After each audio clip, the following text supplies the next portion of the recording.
সংসদকে জাতীয় সমস্যা সমাধানের কেন্দ্রবিন্দুতে পরিণত করতে চান প্রধানমন্ত্রী। সরকার ও বিরোধী দলকে একসঙ্গে কাজের আহ্বান স্পিকারের। সংসদের প্রথম অধিবেশনে রাষ্ট্রপতির ভাষণের সময় হট্টগোল, প্লাকার্ড হাতে নিয়ে প্রতিবাদ জানিয়ে বিরোধী দলের ওয়াকআউট।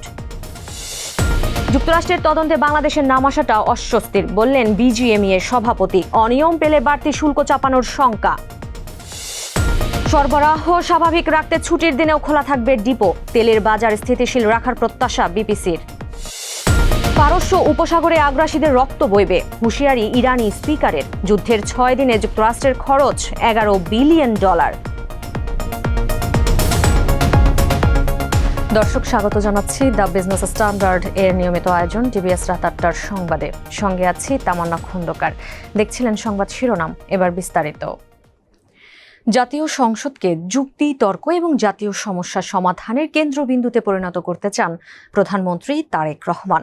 ত্রয়োদশ জাতীয় সংসদের প্রথম অধিবেশনে দেওয়া ভাষণে তিনি একথা জানান।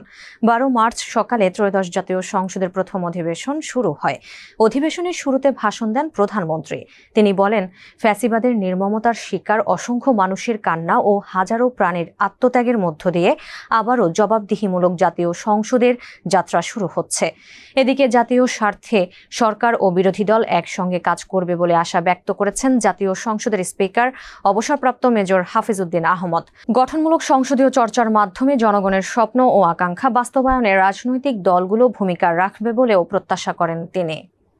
ত্রয়োদশ জাতীয় সংসদের প্রথম অধিবেশনে রাষ্ট্রপতি মোহাম্মদ শাহাবুদ্দিনের ভাষণের প্রতিবাদে ওয়াকআউট করেছে জামায়াতে ইসলামী নেতৃত্বাধীন 11 দলীয় জোটের সংসদ সদস্যরা।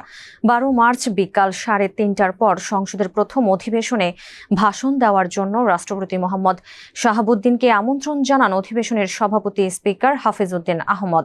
সঙ্গে সঙ্গে জুলাইয়ের সঙ্গে গাদ্দারি সহ নানা প্ল্যাকার্ড হাতে নিয়ে প্রতিবাদ জানাতে শুরু করেন বিরোধী দলের সংসদ সদস্যরা। পরে রাষ্ট্রপতি ভাষণ শুরু করলে বিরোধী দলের সংসদ সদস্যরা প্ল্যাকার্ড প্রদর্শনের পাশাপাশি জুলাইয়ের বিভিন্ন স্লোগান দিতে দিতে বের হয়ে যান অধিবেশন কক্ষ থেকে। উৎপাদন খাতে অতিরিক্ত সক্ষমতা ও অতিরিক্ত উৎপাদন করা হচ্ছে কিনা তা খতিয়ে দেখতে যুক্তরাষ্ট্রের তদন্তে অন্য 15 দেশের সঙ্গে বাংলাদেশের নাম আসাটা অস্বস্তির বলে মন্তব্য করেছেন বিজিএমইএ সভাপতি মাহমুদ হাসান খান।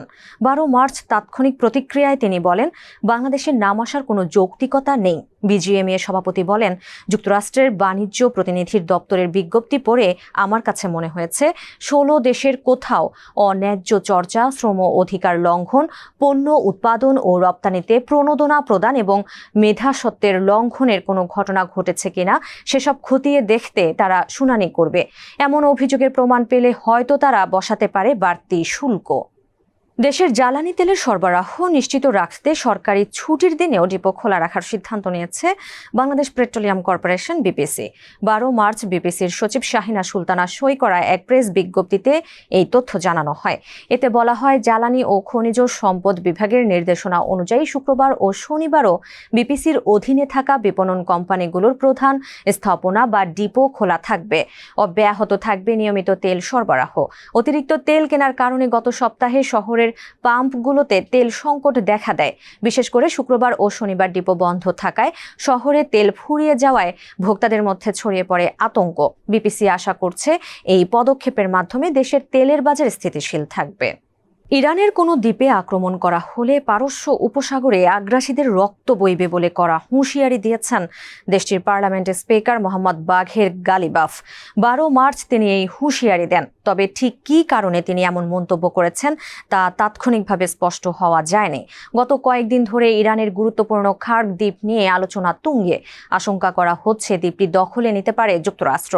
এদিকে ইরান যুদ্ধে 6 দিনে যুক্তরাষ্ট্রের খরচ $11 বিলিয়ন ছাড়িয়েছে বলে জানিয়েছে ট্রাম্প প্রশাসন। সংঘাত নিয়ে বিস্তারিত তথ্যের জন্য আইন প্রণেতাদের ক্রমবর্ধমান চাপের মুখে এই প্রাথমিক হিসাব দেয় হোয়াইট হাউস। ইরানের বিরুদ্ধে ইসরায়েল ও যুক্তরাষ্ট্র গত 28 ফেব্রুয়ারি আগ্রাসন শুরু করে। দুই দেশের বিমান হামলায় এ পর্যন্ত অন্তত 2000 মানুষের প্রাণহানি হয়েছে। দর্শক, এই ছিল টিভিএস রাত 8টার সংবাদে। এতক্ষণ সাথে থাকার জন্য ধন্যবাদ সবাইকে।